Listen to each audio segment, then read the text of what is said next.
I had like 4 old dudes in my D-line room, and they used to say, "You get that 10 sacks, you're going across that water," because that's where it used to be. Hawaii. Yeah, right. Yeah. Yep. And the only time I ever went across the water was to visit my brother. So, uh,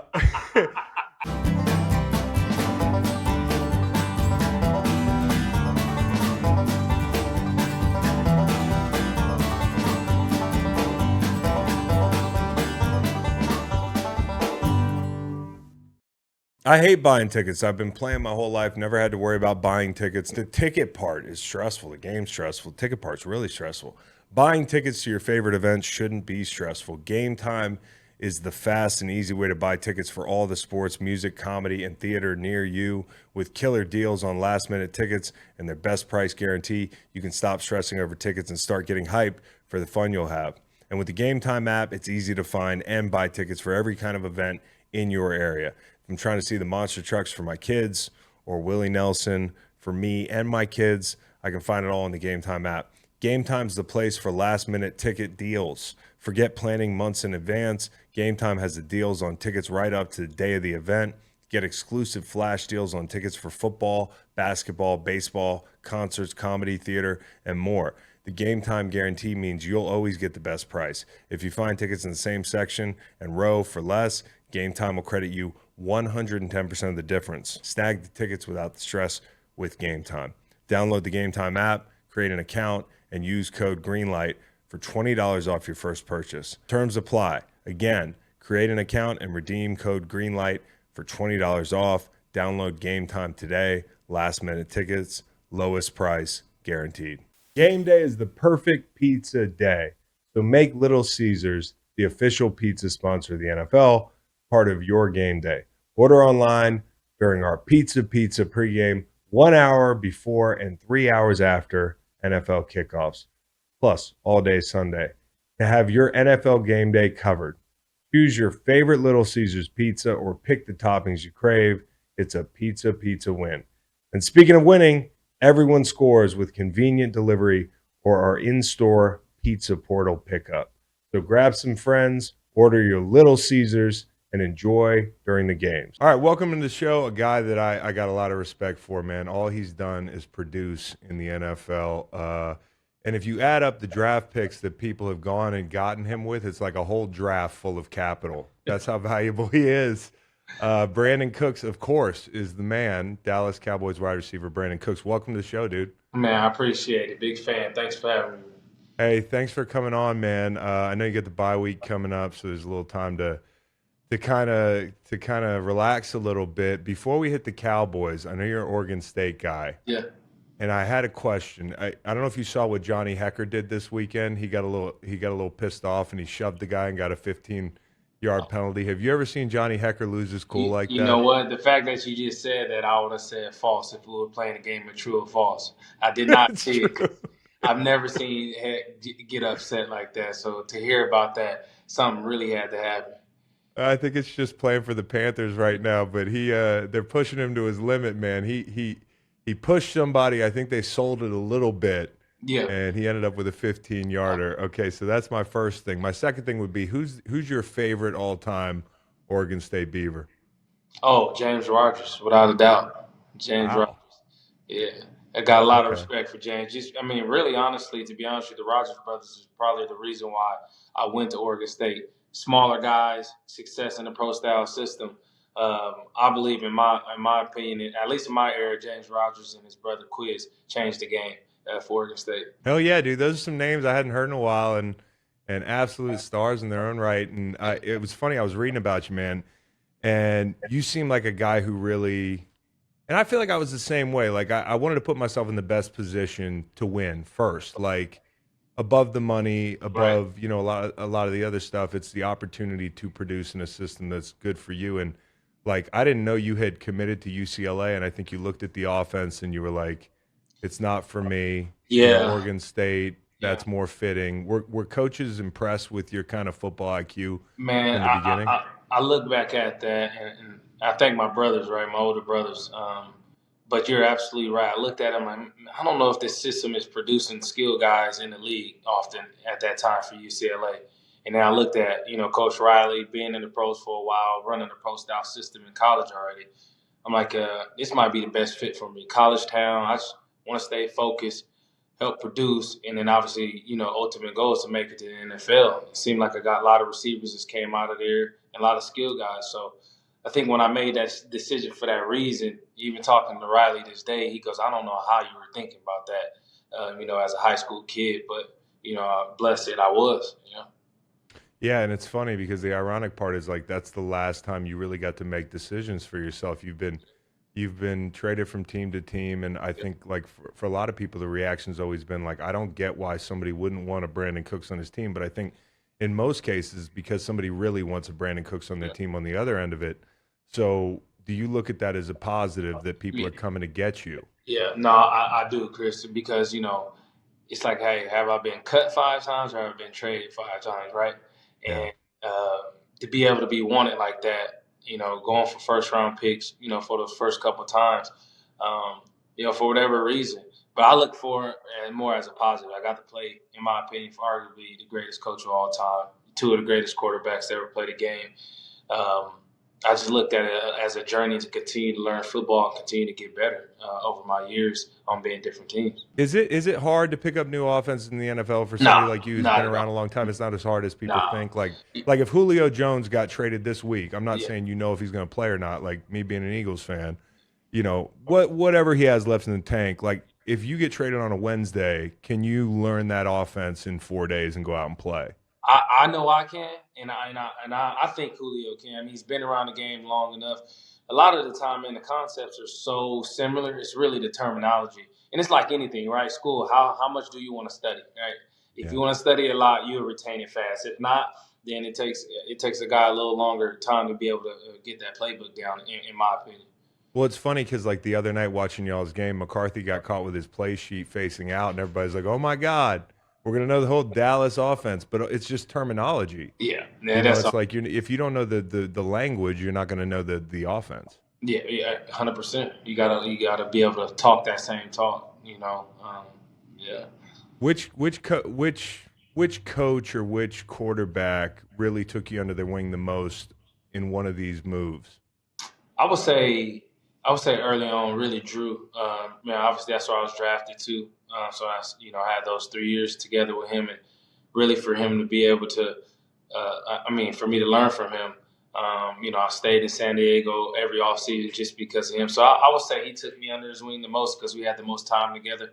Being with Tom for 1 year was awesome. Don't get me Yeah. wrong. We spent a lot of time together in the film room. But as you know, you get to know your teammates the longer that you play with them. So I would definitely say Drew Brees took me under his wing the most. So where you are right now, and I think this is an interesting deal because I watched Dak the other night. He took a lot of shit over the last 2 weeks, and I know he's mentally tough, and I know he's a real good player, and you're going to have ups and downs as a quarterback in this league. But one thing I thought he did a great job the other night was extending plays. Yeah. It was like whenever you guys needed to have it, he was able to break the pocket and make those big throws, and a few of them were to you and some of the biggest plays of the game. I wonder how different that is because you've played with Brady, you've played with Goff, you've played with Breeze. Most of them like kind of statues, and you have a guy now that can extend plays. Take me inside of a wide receiver room when you have a guy like that. How much do you guys rep the extended plays, and how much of a weapon is that to have Dak?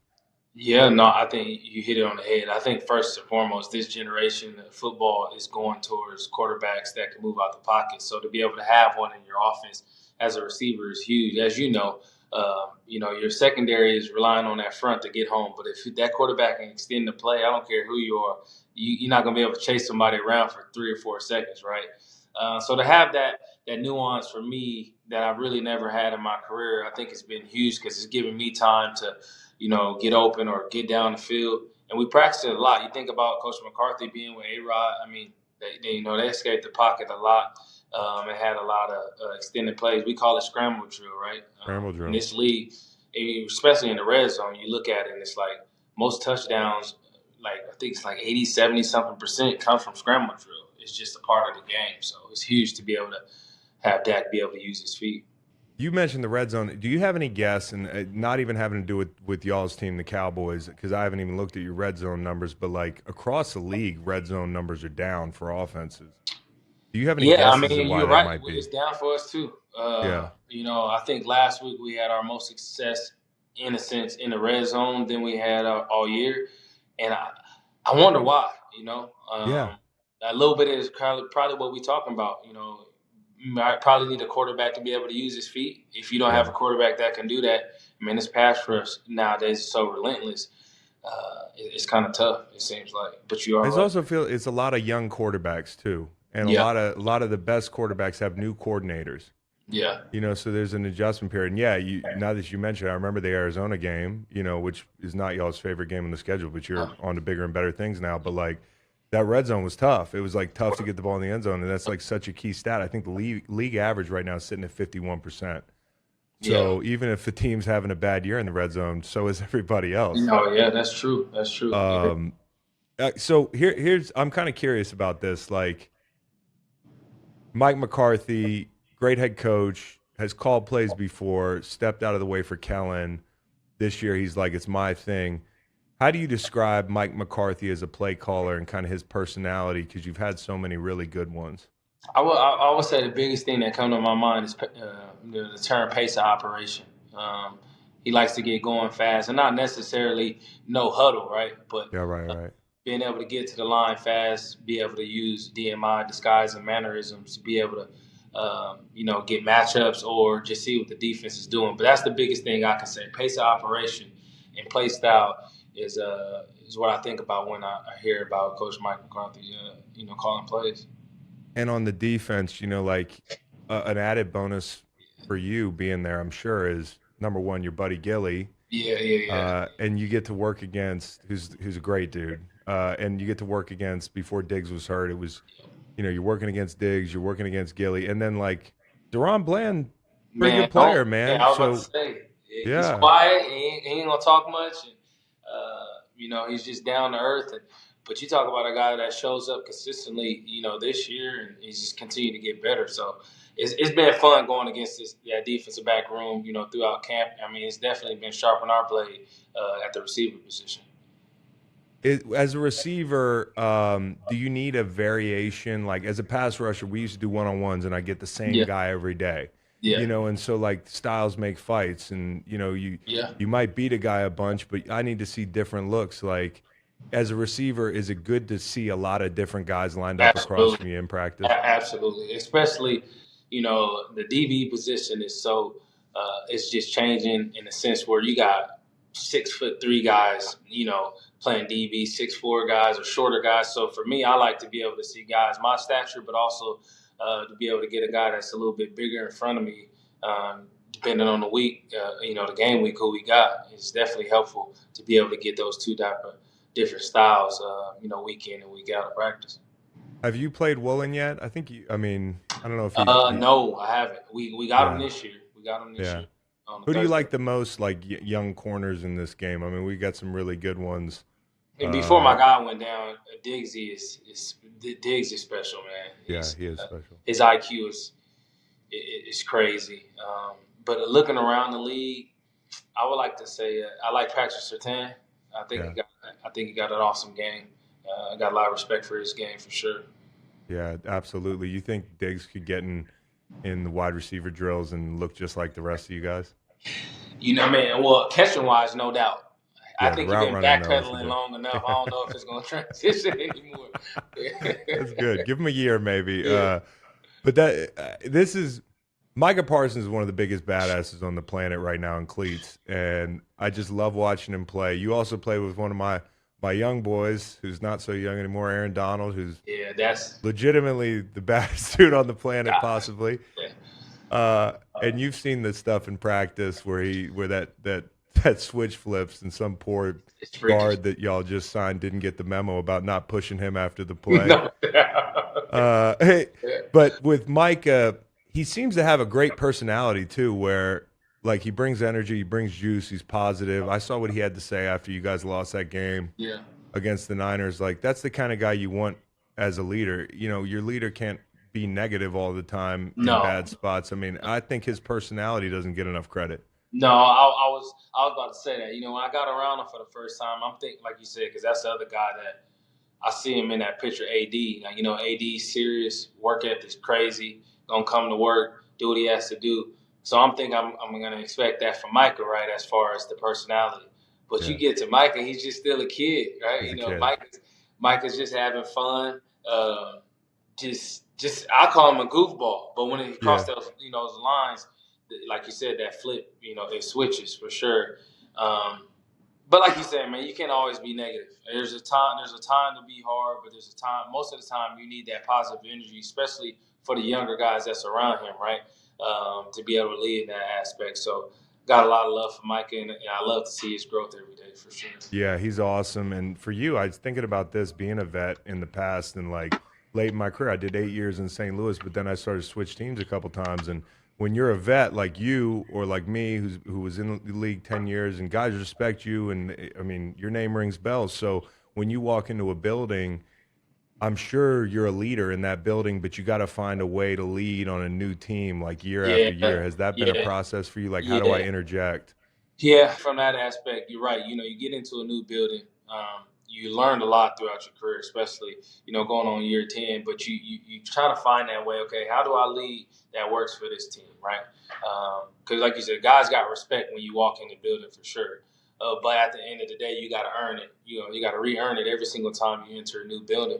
And for me, it's mostly by example, but definitely with the younger guys that I have in the receiver room, being able to help them grow not just physically but mentally as well. Like CD, freak of nature, right? He hasn't seen many years of ball, so how can I help him? Not make some of those mistakes I made early on. That's the way I think about it. Right? Yeah. And I just have to ask this: how much does Turpin weigh soaking wet?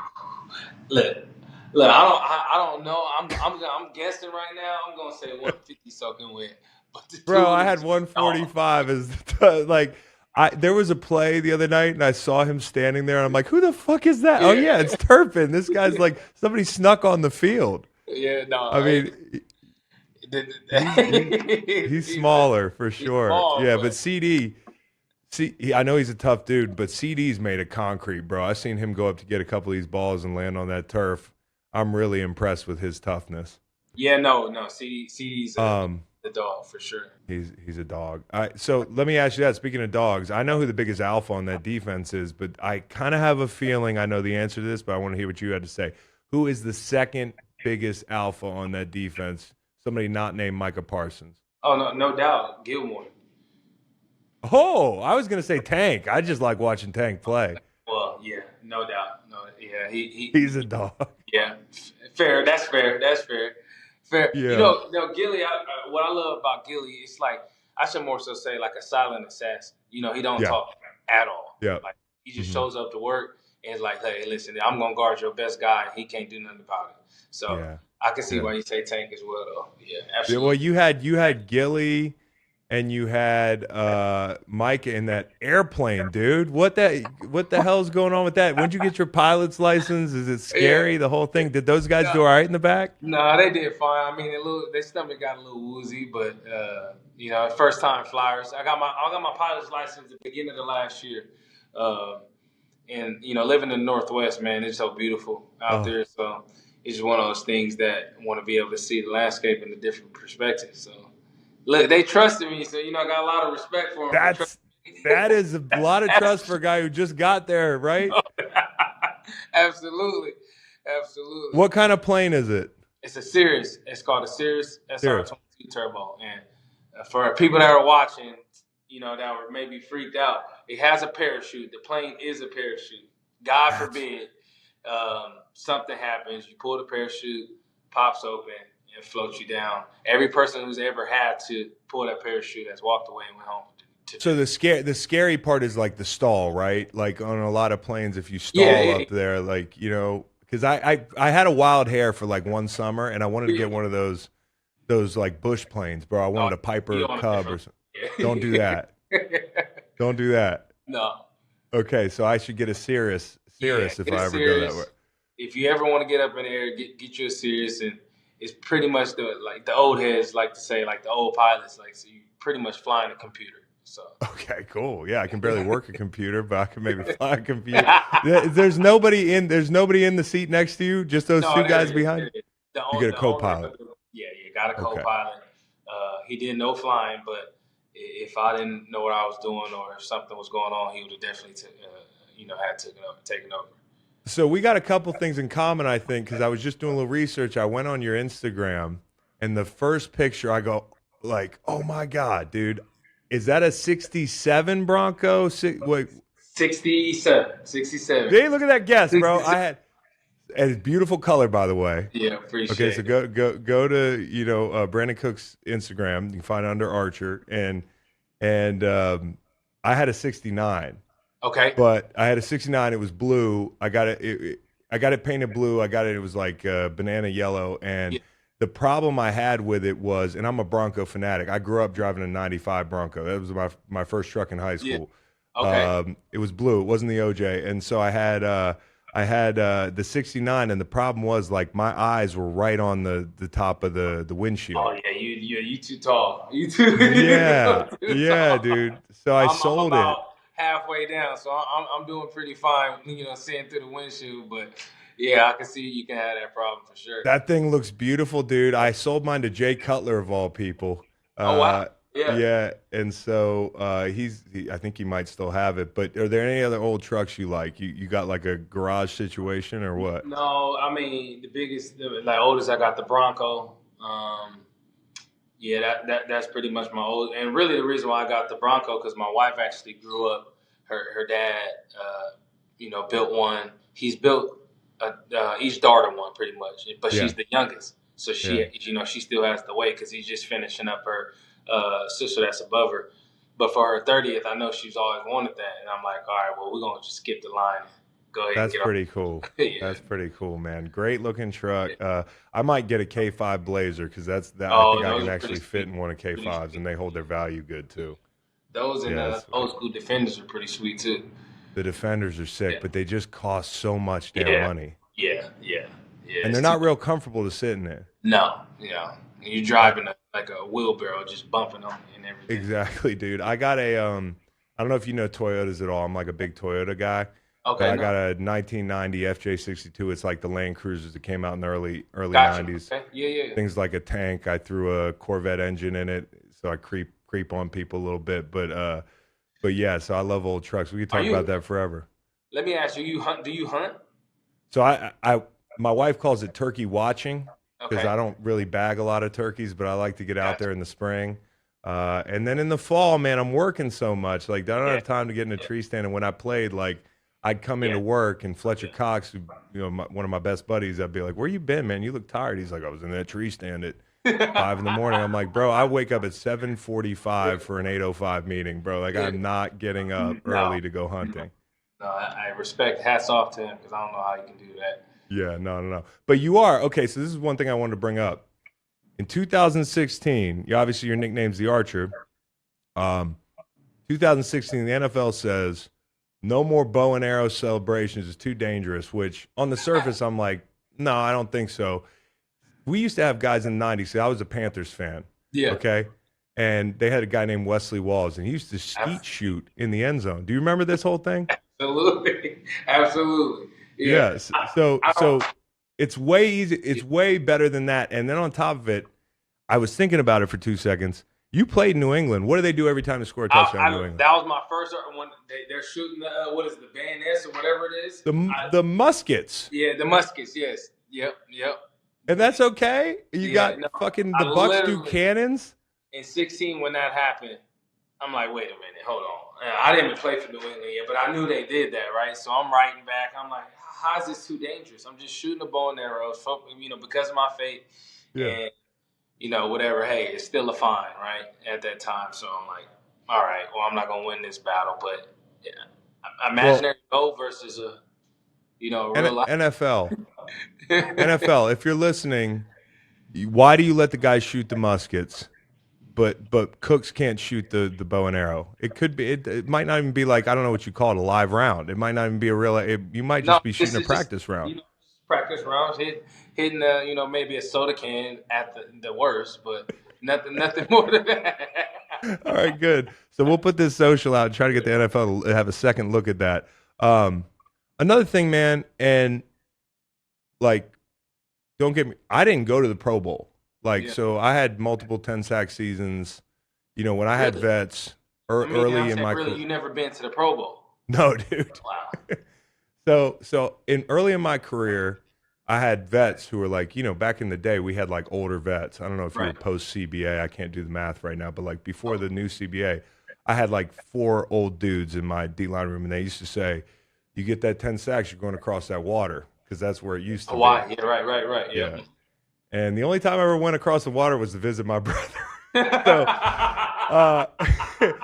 So the question I have for you is that has it ever bothered you? Because to me, it's not a perfect process to tell you who can play and who can't. Obviously, I'm biased because my best years, I didn't get that recognition. And, you could be an alternate and never go, but if somebody gets hurt, then you go and they call you a Pro Bowler the rest of your career, right? Right. And that kind of bugged me. It didn't bug me when I was a player. Like, I had 13 one year. I remember going to the movies with my wife because I was like, I don't care about the announcement of if I'm going to the Pro Bowl or not. We're sitting in the movies. I get a text. They're like, Julius Peppers made it over you. He had 8 or something. And I'm like, well, I can't really argue with that. It's Julius Peppers. But, do you get bothered by that designation? Because I hate going on a radio show and they're like, standout defensive end. I'm like, it would be nice to have the tag. You're right. I'll sit here and be lying to you if I said it's never bothered me. I would say more so for sure, like early on in that middle of the career. It was like one year I went for 1,200 plus yards, right? And I look at the roster. There was a few guys, but then I look and I'm like, kind of like you just said, they didn't have the stats that I had, right? Yeah. So what made them get over me? And then even as an alternate, I'm like, some guys went that year as an alternate. I'm like, the guy didn't even break 1,000 that year, Right. So what is it? Now, granted, those 2 years where I felt like I was bothered, I did go to the Super Bowl, so I wouldn't have been that works out anyway. But like you said, to have that tag, it'd be nice. But at this point, man, it's one of those things that I'm just gonna keep pushing, right? And that's all we can do. But early on, I would say, I paid attention to it a little more. Well, from another guy without the title, man, you're a Pro Bowler to me. Whatever that designation is, bro, like, can you ball or can you not ball? You've been a baller for a decade, bro. So it is what it is. I just wanted to ask if that bothered you, because at times it doesn't bother me, but then sometimes, like I said, when they're introing me on something, I'm like, I couldn't get anything better than stand up. I'm with you on that. Exactly, dude. All right, so Sean Payton, Bill Belichick, Sean McVay. I think I know the answer to this. It might surprise some people. Who had the toughest training camp? Oh, Belichick, without a doubt. Really? Tougher than Sean? So when I got to New Orleans, we were done doing camp in New Orleans. We were the team that started off to West Virginia. Oh, yeah, going up to West Virginia. 75 in the breeze, golf courses lined around, hotel. Mm-hmm. So even from a workload, it could have been tough, but I never got that New Orleans humidity, heat, or anything like that. And I know that's what a lot of guys say is the thing that really takes it over the top. Did you play with James Laurinaitis when he was there for a second? Yep, I did. That's my dog. Yeah, that's my dog, dude. Love James. A lot of love for him. Our wives are pretty close. They talk often. And you talk about a great human being. Oh, yeah. He's such a good guy. One time, I'll tell you this story because I don't think you've heard it, but me and William Hayes, he was another defensive line with me, we like to play pranks, and we pulled James's car in the indoor one day, bubble wrapped the whole thing, and we got 2,000 crickets and let him loose in his truck. His Audi, the crickets crawled in the vent and died, and there was a smell that would not leave the truck. He had to sell his truck. He didn't even get me back. He is a true man of faith that would turn the other cheek. No, he walks the walk. Yeah. No, that sounds about right. He's a great dude, but he's the one who told me, man, that Sean Payton he works you down there. I mean, it's physical. No, he does. That heat, like anytime I'll have the heat, it's pretty much a breeze. Yeah, as long as it's cool up there. Yeah. The 54-51 game, man. I'll never forget this game in LA. I mean, it's one of the greatest offensive shows I've ever seen. Also, there was a game y'all played the Vikings that year that I feel like there were Oh, it was 60. another Thursday night. Yeah, Yep, hell of a yep. game. Hell of a game. But I can't help but ask, like, are you really happy for Jared Goff? Because, like, Yes. he seems Yes. like a great human being, Yeah. and it seems like he was pretty soured on that whole deal by the time. It felt like they wanted to run him out of there, and you know how it is. When somebody doesn't want you, just give me somebody who does want me. Yeah, yeah. No, I'm so happy for him because that guy can play, no doubt. But sometimes, being there for so long, sometimes, like you just said, a new situation is best. And I think being there, with Dan, it was probably one of the best things for him. Got a lot of love for JG. We real close. We still talk. Definitely super happy to see him succeeding. Yeah. Especially after the year they win the Super Bowl right away. LA does. I just wanted to see him, bounce back and really get to playing at a high level again. Dude, that's tough. I was trying to put myself in his shoes. It's like everything, you take everything personal. It's hard not to. It's a personal game, and when you leave and they win the Super Bowl, it's like it does feel like they're winning in spite of you, when that's not necessarily the case. No, that ain't the case, right? You and- took it to the Super Bowl, it was 50 year or whatever. Like, it's just one. I haven't felt the burn myself, because I was just 2 years removed, but still, like, Yeah. man, Yeah, no question. I mean, when we played you guys in New England and won, like the next year that was the year for me that I was like, I better not lose this game because I just left here in free agency. I'm gonna feel like the biggest dumbass on the planet, dude. But yeah, no, it was the funniest thing about when Goff left was, Brock's my guy, Michael, and his goofy ass, and we got this group chat of all these old Rams guys, AD, Brock, the whole crew, and the day after Goff left, Brock had a quote that was like not the best. It was kind of like, it got misconstrued. He was like, I'm really excited to have a real bona fide veteran quarterback in here. And they kind of twisted around to say he didn't like Goff. The next day they traded his ass to Detroit with Jared. His ass was right there now. When I tell you. I remember that because I didn't take it. I didn't think, Brock was meaning anything wrong about it. But literally the next day, his ass is in Detroit, and I'm like, well, y'all can go hash that one out, whatever. That's pretty damn funny. I'm glad you remember that. Yeah, so Dan Campbell, another guy, I don't know how well you know him. I asked Malcolm about him. With me. Mm-hmm. Yeah, I asked Malcolm about him because Malk played with him or played under him in New Orleans, and I know you were there. I think the guy's legit, like as a human being, and obviously people are finding that out over the last 2 years. When he got hired, did you know he was going to be like this? I knew right away. I didn't know the success was coming, but I knew right away that energy that he brought every single day, he was going to bring it to the Lions, and that was going to change their culture from just having that fight, that dog in him. No doubt about it. I mean, that's just who he is. That's just who he is. Yeah. Team plays that way too.